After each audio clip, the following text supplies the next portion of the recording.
백악관 그리고 또 상하원 다양하게 좀 이제 만나서 또 한미 간의 이슈도 좀 논의할 게 많아서 출장 왔습니다.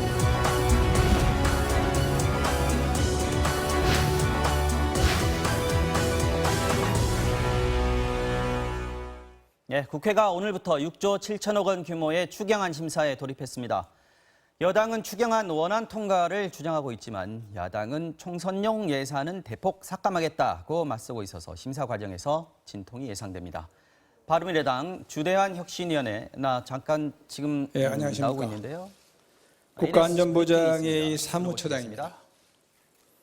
최근 일본이 우리나라에 대해 취하고 있는 수출 규제 조치에 대한 입장을 말씀드리겠습니다. 우리는 한반도의 완전한 비핵화 목표의 조기 달성을 위하여 유엔 회원국으로서 유엔 안보리 대북 제재 결의를 철저히 준수해 왔으며 제재 결의를 모범적으로 또 매우 투명하게 이행하고 있습니다. 국제사회에서도 이를 높이 평가하고 있습니다. 이와 관련 그간 한미일은 긴밀한 공조하에 해상 불법 환적 활동도 철저하게 단속해 왔습니다. 실제로 지난 2년 동안 우리는 3국 중에서 유일하게 불법 환적이 의심되는 선박 총 6척을 최대 1년 반 이상 억류해 왔으며 이와 관련한 모든 필요한 조치를 유엔 제재위원회와도 긴밀히 협의하고 있습니다. 아울러 우리는 4대 국제 수출 통제 체제 등 관련 협약과 지침에 모두 가입한 회원국으로서 이중 용도 및 전략 물자의 제3국 불법 반출을 철저히 통제해 왔습니다.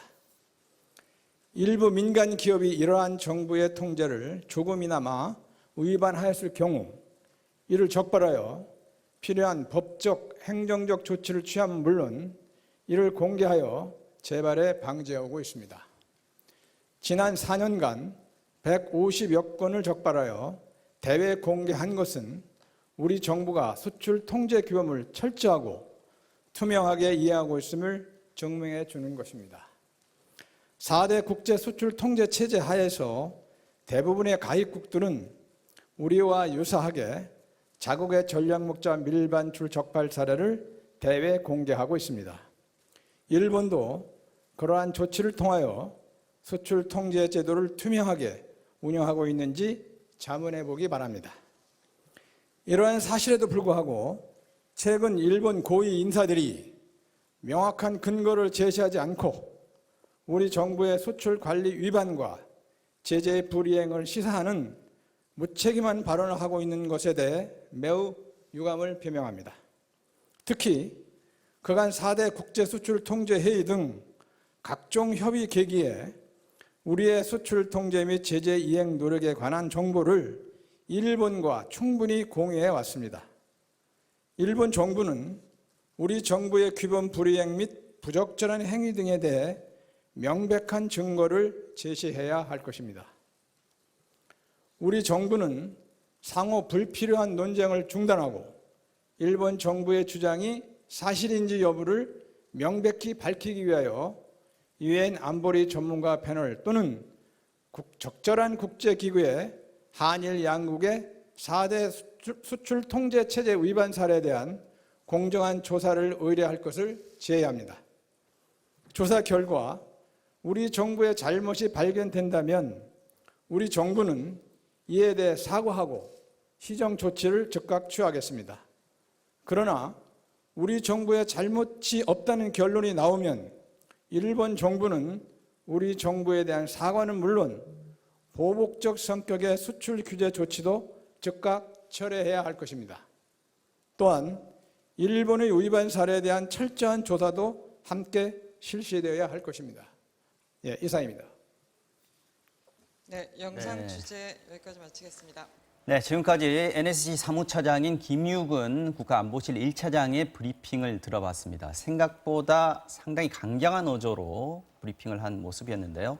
자, 오늘 정치 와호장룡 시작해 보겠습니다. 현근택 더불어민주당 법률위원회 부위원장 그리고 김근식 경남대 교수와 함께 시작하겠습니다. 안녕하십니까? 네, 안녕하세요. 네, 조금 전에 브리핑이 2시에 원래 예정이 돼 네네. 있었는데 저희가 이제 오프닝을 하다가 화면이 이제 덮였습니다. 생각보다 강경하게 나왔다 이런 생각이 좀 드는데요. 그런 면도 있고요. 이게 사실 일본이 실제로는 이 강제징용 판결에 대한 약간 보복이다 성격이었는데 네. 그렇게 실제로 얘기를 했을 때는 이게 WTO 규정이 위배가 됩니다. 근데 WTO 규정에 보면은 안보상의 어떤 문제가 있을 때는 예외 조항이 있어요. 그렇죠. 그래서 네. 일본은 계속 대북 제재 흠이 있다. 아니면 이게 북한으로 들어간 거 아니냐 이렇게 나온 건데 네. 그동안 이제 정부의 어떤 자료 같은 게 우리나라는 공개돼 있고 일본은 공개가 안 돼 있어 있는데 네. 저는 어쨌든 이런 국면으로 갔을 때 대북 제재 국면으로 갔을 때는 우리가 훨씬 더 유리하다고 봐요. 그러니까 미국과의 공조도 그렇고 네. 유엔과에도 그렇고 왜냐하면 대북 제재 문제는 항상 우리의 문제였거든요. 네. 그러니까 항상 보고서라든지 이런 게 유엔 안보리에서 중요했을 때 우리가 항상 관심이 가져왔던 분야이기 때문에 아마 이 프레임으로 가는 게 저희들은 아마 좀 유리한 게 아닌가. 지금 2가지 정도 제안을 한 것 같습니다. 전략 물자를 북한에 유출한 의혹이 있다면 근거가 있다면 제시해라 그렇죠. 라는 부분을 하고요.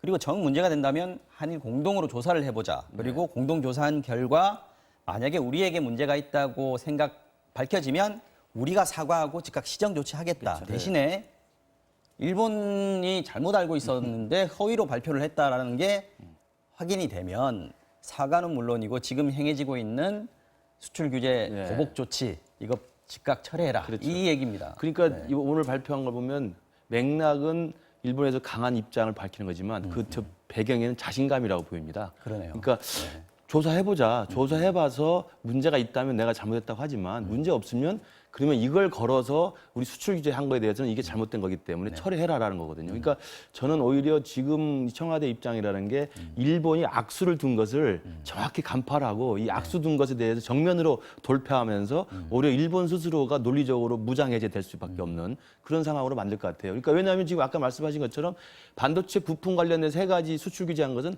안보상 이유라고 이야기했단 말이에요. 그렇죠. 그리고 아베 총리부터 자민당의 고위급 인사들이 공개적으로 우리의 대북 제재에 무슨 구멍이 나 있다. 그렇죠. 또 전략 물자가 불법으로 반출됐다는 이야기를 했기 때문에 그럼 좋다. 조사를 해보자. 믿을 만한 기구에서 하거나 아니면 유엔의 전문가 패널은 아주 공신력 있는 기구입니다. 네. 여기서 매년 리포트가 나오는 거기 때문에 여기서 조사를 해보자. 해봐서 만약 당신들 말대로 문제가 있다면 내가 사과하고 시정하겠다. 그러나 문제가 없는데 그런 말 했다면 그걸 빌미로 시작한 반도체 부품 수출 규제는 철회하라는 거거든요. 저는 제가 볼 때 이런 그 일본의 악수에 대해서 우리 정부가 상당히 현명하게 전공법으로 돌파하려는 자신감의 표현이라고 봅니다. 자신감의 표현이다. 그리고 일본이 지금 억지 주장을 하고 있다는 거를 지금 확신하고 있는 것 같아요. 그렇죠. 우리 정부는요. 그렇죠. 네. 근데 일본이 결국은 받을 거냐가 문제인데 저는 아마 받을 가능성이 별로 없다고 봅니다. 사실은 그렇겠죠? 증거가 네. 없기 때문에 네. 그리고 이미 대북제재위원회라고 있어요. 상임위 안에 거기에서 그동안 다 통제를 해왔습니다. 우리가 뭐 선적을 뭐 압류한다는 이런 것도 다 해왔던 거거든요. 그래서 아마 이 대북 제재를 위반한 프레임으로 가면 제가 보기에 일본이 뭐 승산이 없기 때문에 응하지는 않을 것 같은데 어쨌든 그동안 이제 일본 측에서 계속 뭐 한일 협정에 대한 뭐 중재를 만들자, 국제사법재판소 가자 이렇게 제안했을 때 우리가 사실 뭔가 제안한 게 없었거든요. 근데 우리가 역으로 역제안을 네, 하는. 그렇죠. 제안을 한 데에서 어떤 의미가 있다라고 봅니다. 지금 방어보다는 공격적으로 나가는 거 아닌가 싶은 생각도 들고 이런 얘기도 있습니다. 일본도 투명하게 하고 있는지 자문해 보길 바란다. 예. 이것도 역시 자신감의 그럼요. 표현이라고 그러니까 봐야 되겠습니다. 사실 자신감 표현이면서 일본이 제시한 카드를 우리가 되받아치면서 오히려 일본이 할 말 없게 만드는 구도로 제가 간 것 같고요. 그래서 일본이 대북 제재 프레임을 갖고 우리한테 이야기한 건 일본 스스로 제가 볼 때는 좀 자충수라는 생각은 들어요. 지금 일단은 오늘 오후에 양자협의, 우리는 양자협의를 하자 그랬는데 일본에서는 설명회로 낮춰서 얘기를 했습니다만 예정이 돼 있고요. 지금 또 김현정 2차장이 안보실 2차장이 미국 가 있지 않습니까? 예. 요 얘기는 조금 있다가 예. 나중에 다시 좀 더 본격적으로 얘기를 해보기로 하고요. 저희가 아까 처음 시작하려고 했던 건 추경 심사에 대한 얘기였습니다. 지금 추경 규모가 6조 7천억 원입니다. 네. 이제 예산 심사를 이제 시작을 한 건데 지금 분위기가 어떤 걸로 지금 보고 계십니까? 그래서 오늘 이제 첫 전체 회의를 열고 네. 이낙연 총리랑 홍남기 부총리 불러서 네. 주요 정책지를 지금 하는 것으로 돼 있고요. 네. 이제 본격적 심사가 일단 일정에 돌입했기 때문에 일단 19일을 디데이로 해서 그때 이제 추경안 심사에 대한 이제 표결을 한다는 건데 통과를 그렇죠. 여부를 결정하는 일주일 건데. 정도 있는 거죠. 네. 그러니까 남아 있는 절차들은 이제 주요 정책 질의를 다 모아놓고 관련된 장관이라든지 관련 부처의 기관장들한테 이야기를 듣고 주요 질의하고요. 그다음에 소위원회를 만들지 않습니까? 예산 심사 소위원회를 만들고 소위원회 결정하면 본회의에서 이제 예산 예결위에서 이제 통과를 하는 건데 일단 분위기는 야당 쪽에서는 한국당 쪽에서는 추경 예산 중에서 이른바 총선용 선심성 세금 폭탄은 일단 반대다. 네. 그러나 이제 경주 지진이라든지 강릉 산불 같은 민생용 재해 예산은 먼저 심사하겠다는 걸 좀 우선 분리해 놓고 심사 있습니다. 얘기를 했죠. 분리해 놓고 있는데 저는 순서를 나눈다 하더라도 전체 6조 7천억이라는 전체 덩어리를 나눴기 때문에 재해 예산 따로 하고 나머지 또 세금 뭐 선심성 예산 따로 할 수는 없는 거거든요. 막상 들어가기 들어가면 시작하면 사실은 또 같이 할 수밖에 없습니다. 그래서 그렇습니까? 일단 재해 예산에 대해서는 한국당도 동의를 해줄 수밖에 없을 것 같고요. 아주 문제를 찾고 있는 이른바 선심성 예산에 대해서는 한국당이 소위원회라든지 아니면 예결위 그 심사를 통해 가지고 가감 수정을 해서 뺄 거 빼고 넣을 거 넣어서 그다음에 항목을 조정하거나 이렇게 해서 아마 야당으로서 역할을 충분히 하는 것이 오히려 한국당 스스로의 주장에도 맞지 않을까 아마 그렇게 될 거라고 생각합니다. 말씀하신 대로 국회가 예결안을 추경안을 의결하기로 한 게 19일입니다. 그렇죠. 예. 일주일 정도밖에 안 남았는데 지금 한국당에서는 뭐 현미경 심사하겠다라고 공언을 하고 있고 또 특히 바른미래당 같은 경우에 물론 한국당도 마찬가지겠습니다만은 재원 마련할 때 국채 발행은 안 된다. 이거 못 받고 있는 상황인데 일주일이라는 시간이 충분하겠습니까? 어떻게 보십니까? 저는요, 이 추경이 올라온 지가 벌써 한 78일, 네네. 80일까지 됐습니다. 네. 지금 강원 산불 난 지 100일 지났습니다. 네.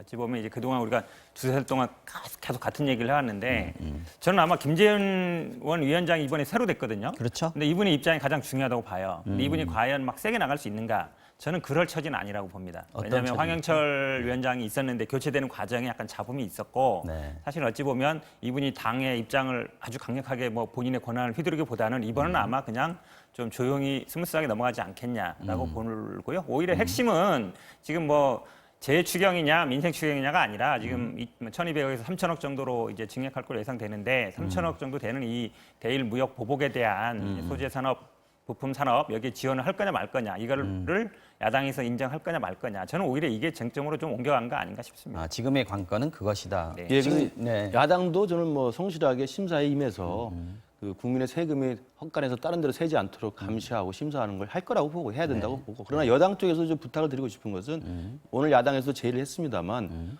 이낙연 총리도 지금 한 10일 정도 출장을 갈 예정이고요. 네. 강경화 장관 지금 이미 떠나 있습니다. 아프리카 3국 순방한다고. 그러니까 추경안 심사를 그렇게 주장했던 여당 쪽에서 막상 추경안 심사했을 때 관련 부처 장관들이나 책임 있는 총리가 참석 안 한다. 네. 이 부분을 좀 문제 제기한 건데 그래서 이낙연 총리도 떠나면서 죄송하다고 이야기는 했어요.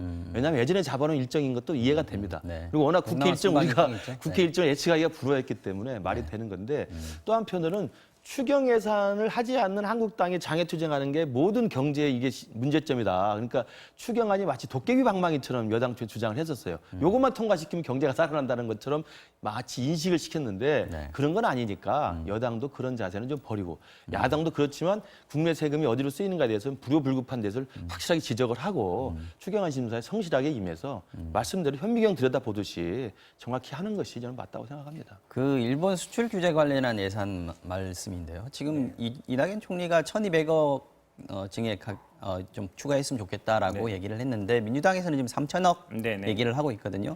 자유한국당에서는 하룻밤새 1,800억 원이 늘었다. 이게 말이 되냐 이렇게 얘기하고 있는데 이 부분은 어떻게 설명이 됩니까? 그러니까 나경원 원내대표 말씀이 이제 뭐 추경 하나로 해결되겠느냐 그건 맞습니다. 우리나라가 지금 65년 국회 정상화 이후에 한 번도 흑자를 낸 적이 없어요. 어찌 보면 이제 무역 구조, 경제 구조 자체가 종속돼 있는데 하루아침에 해결되는 문제는 아닙니다. 근데 이게 추경이 됐든 안 됐든지 하면 우리나라 R&D 예산 1년에 20조가 넘는데요. 그래도 이게 극복이 안 되는 과제거든요. 그래도 내년에 할 거를 올해 좀 일찍 한다 이런 측면인 것 같아요. R&D 예산 20조인데 3,000억이면 사실 그렇게 큰 건 아니에요. 그렇죠, 맞습니다. 그렇긴 한데 지금 당장 급하긴 하다.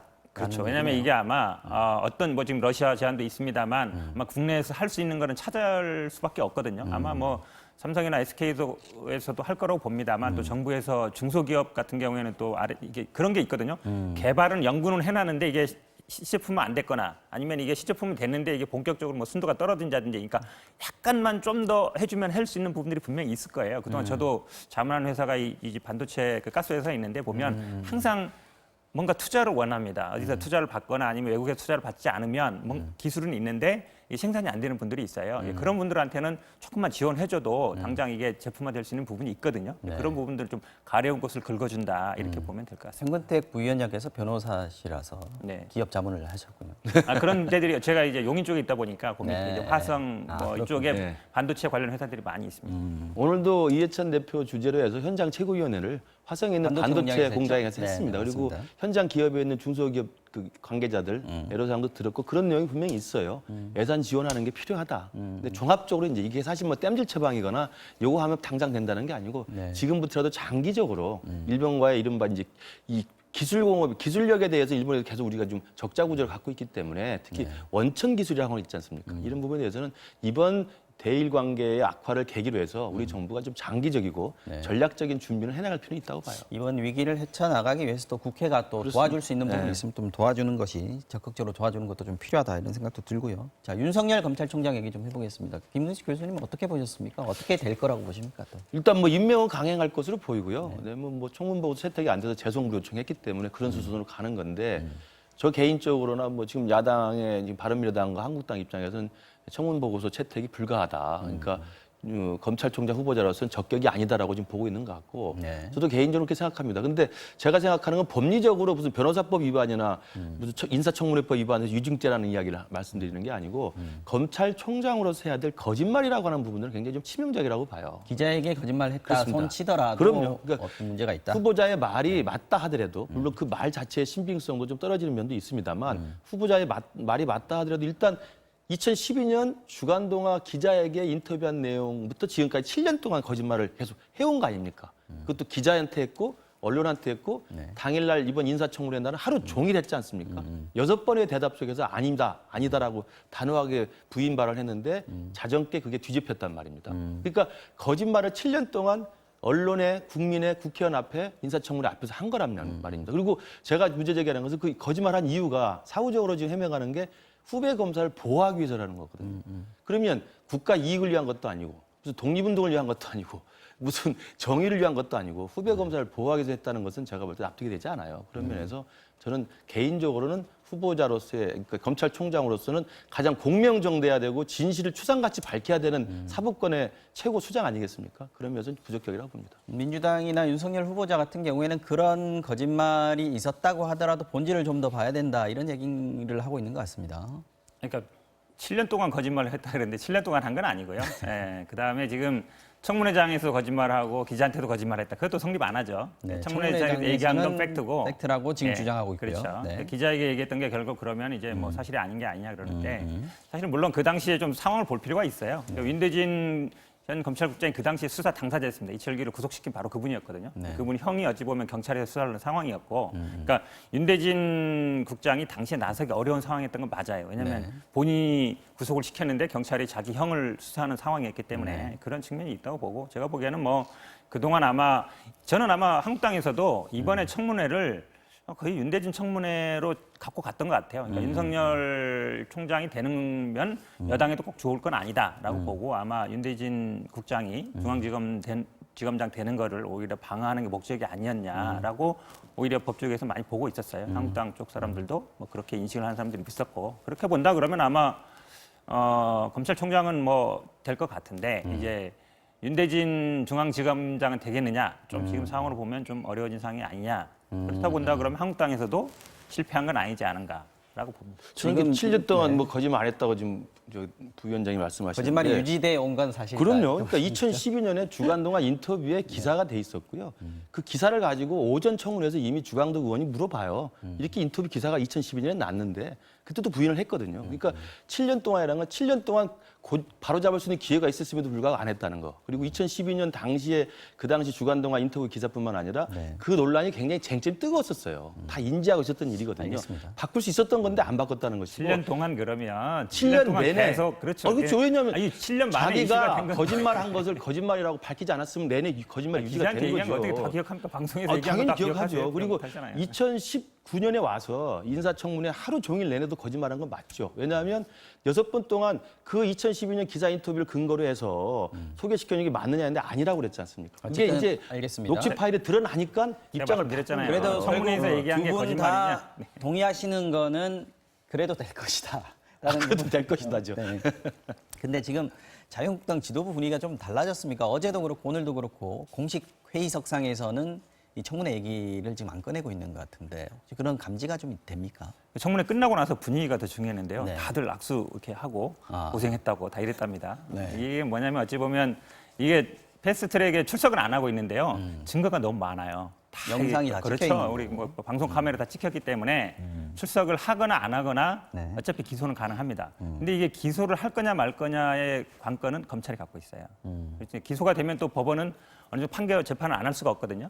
그러면 대부분 그날 아마 법사위원 그 한국당에 있는 분들이 대부분이 수사 대상이 되는 분들이라 눈치를 안 볼 수가 없지 않나라고 봐요. 그리고 아마 처음부터 앞에 말씀드렸듯이 목표 자체가 윤석열이 아니라 윤대진이 아니었냐 이렇게 봅니다. 홍준표 전 대표 얘기가 좀 화제가 됐습니다. 네. 지금 한국당 지도부가 전략 잘못 짰다라고 얘기를 했는데 결국 괜히 약만 올려놓고 나중에 피해를 그 고발당한 의원들만 보게 되는 거 아니냐. 네. 지도부가 책임져야 될 건데 어떡할 거냐라고 얘기하는 거예요. 홍준표 대표가 이제 사실 검사 출신이기도 하고 네. 그러다 네. 보니까 아마 윤 후보자가 당하고 있는 그 논란, 소개 논란에 대해서는 아마 그쪽에 관행이라는 게 있지 않습니까? 이제 그 홍준표 전 대표 이야기는 수수료를 받든지 이런 식의 거래가 아니라고 한다면 아는 사람에 대한 평판 정도는 이야기할 수 있기 때문에 불법적인 거 아니다라는 이야기예요. 그럼 그 말도 일리는 있다고 봅니다. 그래서 이제 홍준표 전 대표 입장은 법리적으로는 문제가 없다라는 거고 그렇기 때문에 법리적으로 문제가 없는 변호사법 위반을 끈질기게 물고 늘어져서 아무것도 아니 돼버렸기 때문에 오히려 패스트트랙에 관련돼서 59명, 59명의 한국당 인사들이 이제 줄줄이 출두해서 소환하고 기소될지 모르는데 그러면 한국당 어떻게 할 거냐라고 이제 비판을 한 겁니다. 정치적 중립성을 계속 강조를 해서 그랬습니다. 발목을 네. 잡아놨어야 되는데 오히려 다른 식으로 해서 오히려 작전 잘못 짰다. 국회의원 소환 같은 걸 못하게 하도록 차라리 한 마디 말을 얻어내는 게 수학이지 않았겠냐는 건데 저도 뭐 일일이 있어 보이는데 저는 근데 홍준표 대표 그 말하면서 조금 논리적으로 앞뒤가 안 맞는 게 그 변호사법 위반이라고는 법리적으로 문제가 없다라고 이야기를 하시면서 그 다음 날 이제 패스트트랙 관련한 한국당의 지도부 비판할 때는 이 패스트트랙 충돌 사태는 이게 법적으로 풀 일이 아니고 정치적으로 풀 일인데 왜 법적으로 풀려고 하느냐라고 지적을 하거든요. 근데 저는 아까 말씀드린 것처럼 윤석열 후보자에 대한 것은 제가 법리적으로 문제가 있다는 게 아니고 정치적으로 문제가 있다는 거예요. 검찰 후보자로 정치적으로 문제가 있고 거짓말을 시종일관 서슴지 않고 해왔기 때문에 그런 건 좀 홍준표 대표가 좀 지적을 해줬어야 한다고 생각해요. 국회 소식 마지막으로 바른미래당 얘기 좀 예. 드리겠습니다. 당원이시니까. 드릴 말씀 별로 없습니다만. 주대한 혁신위원장 뽑힌 지 얼마 안 됐습니다. 오늘 사퇴한다고 발표를 전격적으로 해버렸는데 왜 뭐가 이유가 된 겁니까? 그러니까 주대한 혁신위원장 체제를 한 것도 그동안에 이제 최고위원회 지도부 안에서 당권파와 이제 퇴진파 사이의 갈등이 네. 해결이 안 되니까 봉합을 하기 위해서 이제 혁신위원장이라는 제도를 만들어서 거기서 가지고 나온 안을 가지고 정리를 하겠다는 거였는데 지금 이번에 사퇴하게 된 배경은 그 혁신위의 최초의 1호 안건으로 의결된 게 당내 여론조사와 국민 여론조사를 통해서 당 지도부 재시임을 결정하자는 걸 안건으로 의결했어요. 근데 의결할 때 의결의 당사자가 주대한 위원장입니다. 제가 확인해 보니까. 네. 그리고 4명에서 4명은 주대한 위원이 추천한 4명이 만장일치로 해야 되는데 뭐 이렇게 그렇죠. 숫자 싸움이 네, 불렸다라고 그렇습니다. 생각하시는 것 같아요. 4명이기 때문에 본인이 캐스팅 보트를 쥐고 있기 때문에 5대4로 이길 수 있다고 생각했는데 막상 의결을 해서 안건을 올려서 표결해 보니까 5대4로 진 겁니다. 네. 그러니까 그렇기 때문에 아마 책임이 안 돼서 아마 뒷감당이 힘들어서 사표를 냈다는 설이 지금 많고요. 바로 혁신위가 발표를 했어요. 혁신안이라는 걸 맞습니다. 발표했는데 그 내용을 보면 뭔가 공청회도 하고 네, 뭐 예. 이렇게 여론조사도 해가지고 결국은 손학규 대표를 좀 네. 물러나게 해야 된다라는 뜻으로 그렇죠. 한 거 아닌가 싶어요. 그러니까 당권파 입장에서는 그 혁신위의 1호 안건으로 올라온 청문회, 공개 청문회와 재신임 여론조사라는 게 손학규 체제를 물러내게 한 위한 술수라고 보일 수 있겠죠. 그러나 제가 말씀드리고 싶은 것은 어쨌든 주대한 위원장이 주재를 해서 안건으로 올려서 의결을 해서 땅땅땅 쳤어요. 알겠습니다. 그리고 지금 무책임하게 사퇴를 해버리니까 이 문제가 지금 해결이 안 되고 표류가 돼버린 거죠. 저는 그러면서 조금 주대한 위원장이 조금 책임감을 갖고 끝까지 수습을 하시든지 정리를 할 필요가 있다고 알겠습니다. 봐요. 시간이 별로 좀 안 남아서 네. 이 얘기는 여기까지만 하고요.